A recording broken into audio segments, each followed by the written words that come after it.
बनने का? सबसे पहले थैंक यू सो मच आप लोग का इतना प्यार के लिए। इस बार 2023 में मेरा यूपीएससी में रैंक 470 आया है और मुझे आईपीएस सर्विसेज अलॉट की जाएगी। मेरी ट्रेनिंग अगस्त में चालू होगी और 1 साल की ट्रेनिंग के बाद मुझे अपना कैडर मिल जाएगा, जो कि मैं मध्य प्रदेश एक्सपेक्ट कर रही हूँ। इसमें मैं बहुत ज़्यादा शुक्रिया अपनी फैमिली, फ्रेंड्स और आसपास के लोगों को देना चाहूँगी, स्पेशली पृथ्वीपुर और मेरा जो गांव हिस्टॉन है उसको, क्योंकि जो मेरा जर्नी था या जब मैंने उद्देश्य बनाया कि मुझे सिविल सर्विस में आना है, तो उसका सबसे बड़ा रीज़न यही था कि मैंने वहाँ की प्रॉब्लम्स को देखा। वहाँ की प्रॉब्लम्स को सॉल्व करने के लिए मैंने और मेरे पिताजी ने ये ठाना कि मुझे एक ऐसी पोजीशन पे, एक ऐसी पावर पे जाना ज़रूरी है जहाँ पे मैं लोगों के लिए बदलाव ला सकूँ। मेरे पापा खुद भी इस काम में, समाज सेवा में जुड़े हुए थे और मेरी मम्मी भी एक किसान है और सरपंची में भी रह चुकी है। और मेरी बड़ी बहन जो है वो आर्मी में सेवा करती है और उससे भी बड़ी बहन प्राइवेट सेक्टर में जॉब करती है।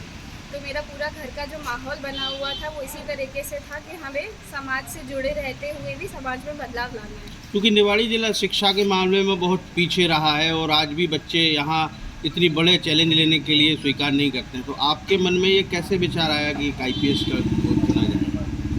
सर, शिक्षा का तो ये है कि जहाँ से भी आपको मिले थोड़ी थोड़ी आप ले सकते हो, बट ये भी एक हार्ड रियलिटी है कि निवाड़ी क्षेत्र में अभी शिक्षा इतने अच्छे तरीके से नहीं आ पाई है। तो इसी चीज़ के लिए मेरे माता पिता ने हमको भोपाल लेके गए और हमें वहाँ पे एक अच्छी शिक्षा प्रोवाइड करी, अच्छे ग्रेजुएशन से, अच्छे सब्जेक्ट से हमको इंग्लिश मीडियम के माध्यम से सिविल सर्विसेज की तरफ लेके गए। बट मैं कोशिश करूँगी अपने बाकी फेलो कॉलीग्स के साथ या फिर किसी ऐसे लोगों के साथ बातचीत करने की कि जो उच्च लेवल की जो शिक्षा है जो हमें मध्य प्रदेश में भोपाल, इंदौर या ग्वालियर में मिलती है, उसको निवाड़ी क्षेत्र में लाया जाए ताकि हमको माइग्रेट ना करना पड़े, क्योंकि माइग्रेशन की वजह से बहुत सारे ऐसे चैलेंजेस भी आते हैं जो मैंने भोपाल में फेस करे। तो मैं नहीं चाहती कि कोई भी फैमिली इस तरीके से अलग अलग रहे, माँ बाप और बच्चे अलग रहें। तो अच्छे लेवल की एजुकेशन हम चाहते हैं कि हम वापस निवाड़ी में लेके आए। एजुकेशन लेवल के बारे में ये कहा जाता है कि जो ग्रामीण स्तर के बच्चे हैं वो जब अपर लेवल पर पहुंचते हैं या किसी कंपटीशन पर पहुंचते हैं तो वहाँ पे इंग्लिश एक बहुत बड़ी समस्या रहती है। तो आप अपना एजुकेशन स्टेटस पूरा बताइए कि आपने शुरुआत कहाँ से की, पढ़ाई कहाँ से की, और उससे इंस्पायर होंगे ग्रामीण क्षेत्र के बेसिकली बच्चे जो कभी कभी वहाँ तक पहुँचने में अपने आप को अनकम्फर्टेबल महसूस करते हैं, सोचते हैं कि हम कर ही नहीं पाएंगे। तो वो पूरा आप बताएं।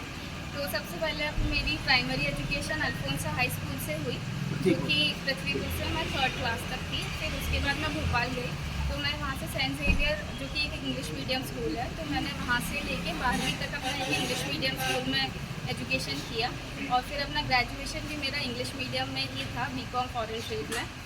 बट सर, आपके क्वेश्चन को जो बोला जाए कि अगर किसी को भी कोई सरकारी नौकरी चूज़ करनी है और स्पेशली यूपीएससी, तो मेरे कुछ सीनियर सर ऐसे भी रह चुके हैं, रवि सियांग सर और दूसरी 1-2 मैम और भी है जो हिंदी मीडियम क्षेत्र से, इवन बिहार की एजुकेशन सिस्टम जो है वो हिंदी ओरिएंटेड है। तो हिंदी माध्यम आपका रुकावट नहीं बन सकती है, बट ये ज़रूर है कि थोड़ा कंपटीशन में प्रॉब्लम होती है, तो हम उस चीज़ को सॉल्व करने की कोशिश करेंगे। मुझे लगता है कि कोई भी स्टूडेंट का जो है विल पावर इस बात पे ज़्यादा निर्भर करता है, माध्यम इतना मैटर नहीं करता है। Thank you. Thank you.